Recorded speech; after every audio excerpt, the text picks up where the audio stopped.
नमस्कार मित्रांनो, पुणे पदवीधर मतदारसंघाच्या नोंदणी कशा करता येतील याबद्दल जेव्हा मी विचार केला, जास्तीत जास्त नोंदणी करणं गरजेचं आहे. मागच्या वर्षी आपण 65,000 पर्यंतचीच नोंदणी केली होती आणि ती नोंदणी आता जर शून्य झालेली असेल तर मला परत पहिलेपासून या लोकांची नोंदणी करणं गरजेचं आहे.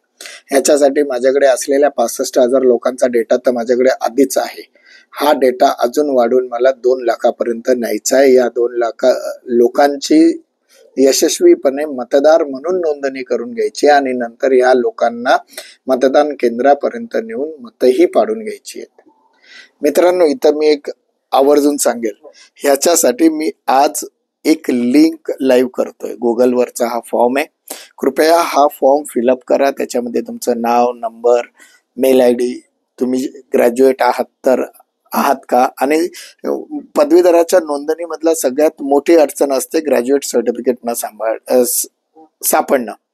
तर तुमच्याकडे ग्रॅज्युएशनचं सर्टिफिकेट अथवा मार्कशीट आहे का, यासारख्या बेसिक गोष्टी आपण त्या फॉर्म मध्ये दिल्या आहेत. तो डेटा आपण कोलेक्ट करूया. हा डेटा आपल्याला 2.5 ते 3 लाख लोकांचा मिनिमम जमा करायचा आहे, जो पुणे पदवीधर मतदारसंघामध्ये म्हणजे पुणे जिल्हा, सोलापूर जिल्हा, कोल्हापूर जिल्हा, सांगली जिल्हा, सातारा जिल्हा याच्यामध्ये असतील.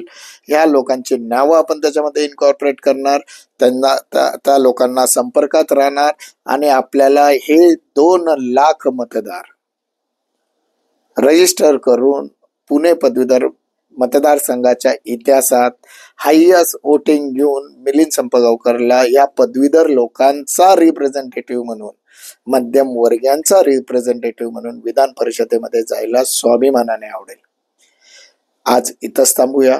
ह्याबद्दल आणखी बरंच काही बोलायचं आहे, आणखी बरेच काही प्लॅन्स आपल्या सगळ्यांसोबत शेअर करायचे आहेत.